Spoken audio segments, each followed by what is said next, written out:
There's nothing wrong in saying Merry Christmas. It's starting to become a toxic cult. The theory of evolution from a purely scientific standpoint, in my humble opinion, makes a lot of sense. The liberating and us starting to my mom and dad Given that I work every day, you have to say two. That's a sunny note. Two. From what I've... I'm telling you it is wrong. Okay. 100% wrong according to me.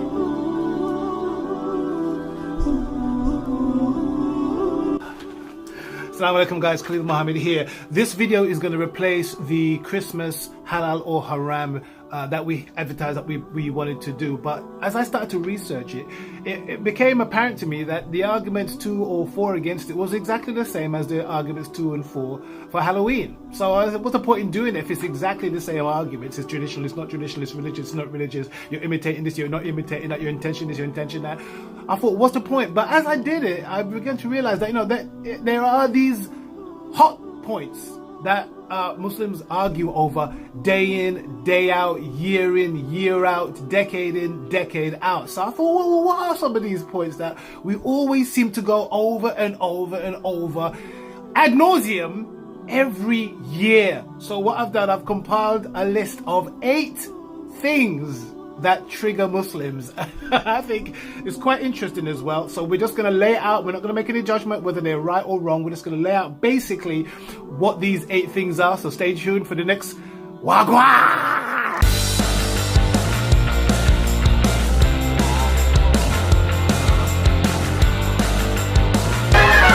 Hello, my name is Farah Azam and stay tuned to WAGWAN! Right guys, so 8 things that trigger Muslims, right? I've got a list here. Look, I've got my 8 list. I'm sure there may be more.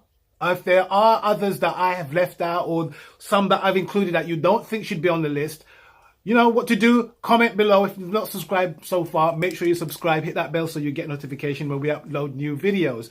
Number 1 on the list, I'm going to continue from what we talked about on the Halloween/Christmas thing. I'm going to just term it as holidays, religious holidays, whether that is Christmas, birthdays, Maulid, Valentine's, or of course Halloween. You know, these are topics and triggers that get discussed, not just discussed, but heated discussions. If you see any post on any social media amongst Muslims, the heated debates, the name calling, the vitriol is quite shocking, actually. And it's not as if you would think that this is the first time that we are discussing these topics.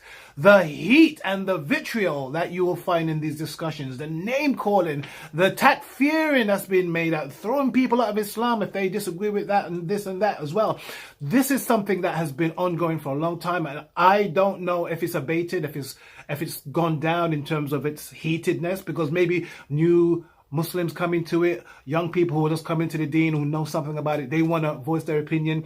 But it gets very, very hot regarding any type of holiday, whether you acknowledge them, whether you acknowledge Diwali, whether you say Happy Christmas to somebody, or if you say to somebody, Happy Birthday. These topics will always guaranteed create an argument amongst Muslims.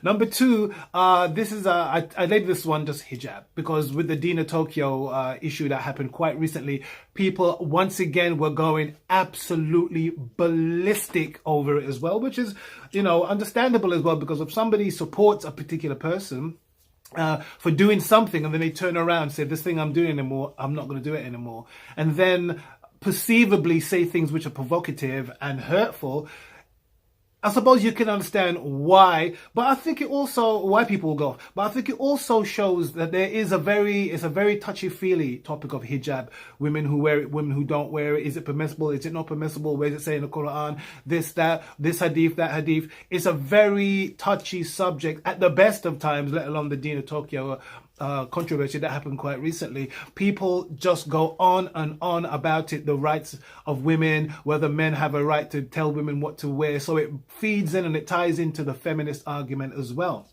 So that's something that is not going to go away anytime soon.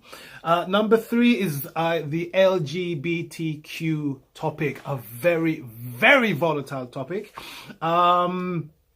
One of the main arguments is that can you be gay and can you still be Muslim at the same time? You know, there's been a lot of documentaries about it, forums discussing it as well. People blatantly saying, look, if you're gay, you cannot be Muslim, and therefore you should either just say you're not Muslim, but don't say you're Muslim and that you're gay at the same time. That also introduces the idea that homosexuality and LGBT rights and requirements are now being taught in school. So there's a massive concern amongst everybody as to whether or not they're going to accept or what they're going to do about schools teaching that LGBT lifestyle is acceptable. So this is a huge, massive hot potato in the Muslim community. And of course, we can't avoid the reality that a lot of us are encountering people in our own communities, in our own families, who are coming out as gay as well, whether they're men or women, young men or women. People say, well, they're being influenced by the West. Some people are saying, no, that's how they are naturally. Therefore, they're just expressing themselves. They should be allowed to express themselves and be who they are and not hide who they are. So that's a massive debate going on as well. There was a TV program some time ago, I think it was 2006, called Gay Muslims, that followed a number of gay Muslims through their lifestyle. One of the programs focused on this one particular guy who was a drag queen, and that caused untold controversy, which I suppose in any community it's going to cause that kind of controversy. Number 4 is ex-Muslims. Ex-Muslims is a very, it seems like it's relatively new, but I don't think it's new, but it seems new because of social media, and that people who have a bone to pick or disgruntled about Islam or the behavior that they receive at the hands of Muslims now have a voice on social media. They have a platform. They can make their own videos. They can say what they want, and they go out. Some of them go out quite hard and vociferously and bash Islam and Muslims, and it does get very heated. So that's definitely something that is a hot potato, a hot topic for Muslims. I'm Humera Khan. Stay tuned for WAGWAN. Right. Number 5. Number 5 is the old chestnut. Music. Music, is it halal? Is it haram? Should we listen to it? Should we not listen to it? You know, what does the hadith say? What does the Quran say? What does this scholar say? What does that scholar say? This has always been a divided topic. Whichever position you take, whichever position you've moved from or moved to or adopt or feel more comfortable with, whatever, you know, how much music is close to, like, for me as a Nasheed artist, is quite close to me. So it's something that I'm very much interested in. And I see other artists coming into the Nasheed industry.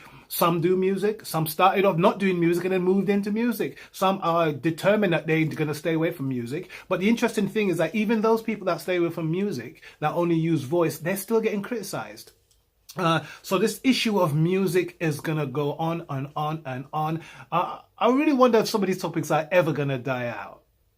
I don't know. What do you think? Are we ever gonna come to a consensus as a community? You're always gonna get one or two people that have something to say which is different. But as a community, do you ever think that we're all ever gonna just come to say, okay, if you want to do it, I don't want to do it, but leave it there and not, you know, engage in argument and over every year, Mawlid, music, you know, this, that.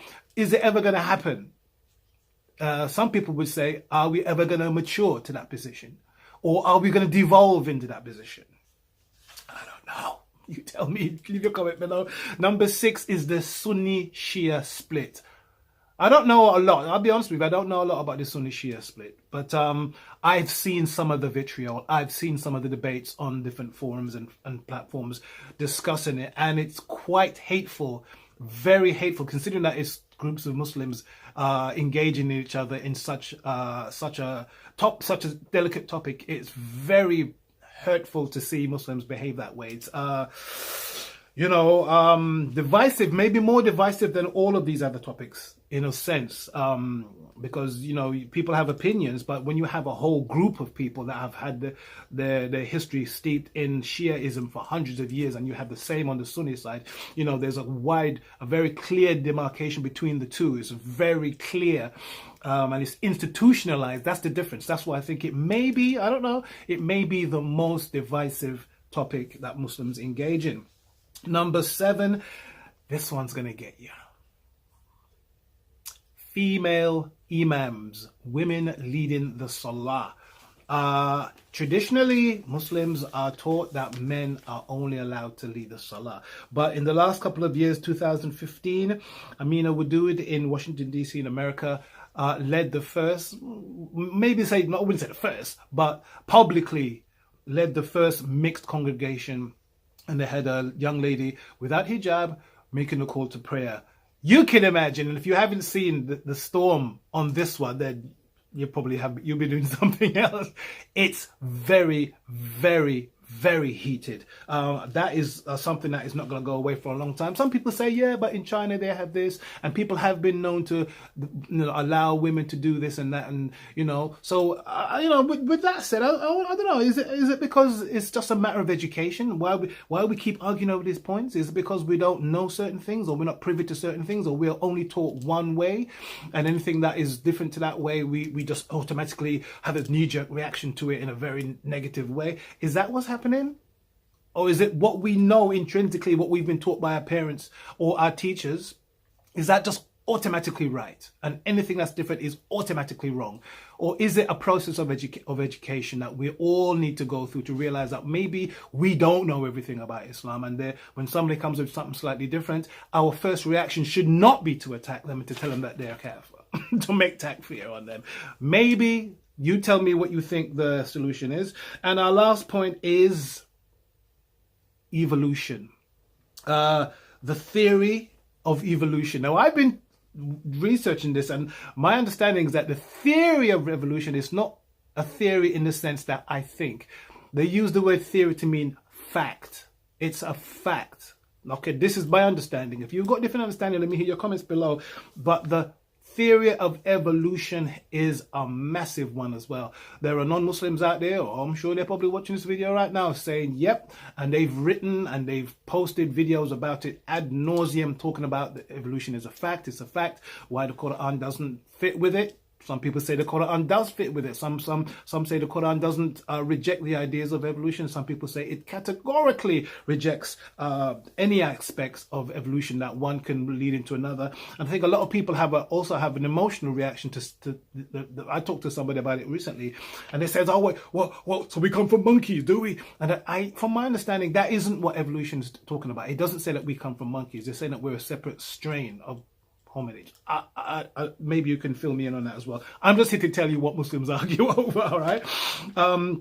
So yes, some people do accept that evolution is a fact, that the scientists are not lying. They've done the same research that they've done to allow us to have internet and to have smartphones. It's the same form of science that they use regarding how they come to this conclusion that evolution is a fact. And one of the things that kind of shocked me quite recently is that some of our scholars are saying that some of the so-called scientific miracles in the Quran to do with the embryology and all that, it's not valid anymore. So even some of our higher educated, more learned individuals in the community are now saying, hold on guys, the stuff that we talked about, evolution in the Quran, embryology in the Quran and the water cycle, they are not quite right. You can't use it as a proof to say that the Quran is divine. And so a lot of people are saying, what? What? This is what? So, it's an ongoing thing, and I'm just wondering where it's going to go. So those are my 8 points. Again, guys, those are just points that I think that Muslims argue over. Not just a little way, oh, I disagree. No, very violently and very vociferously, with the name calling, with the takfiring, and just rejecting each other in the most harsh terms as well. If you've got any other points that you'd like to let me know about that I've left out, or some points that I've mentioned that you think is not appropriate, by all means, I'd like to hear from you. Leave your comment down below. If you've not subscribed just yet, make sure you do so. Hit that subscribe button, hit that like button, and hit that bell button so that when we upload new videos, you'll be able to get notification on that, guys. Once again, thank you for tuning in to WAGWAN. Stay tuned for more WAGWAN!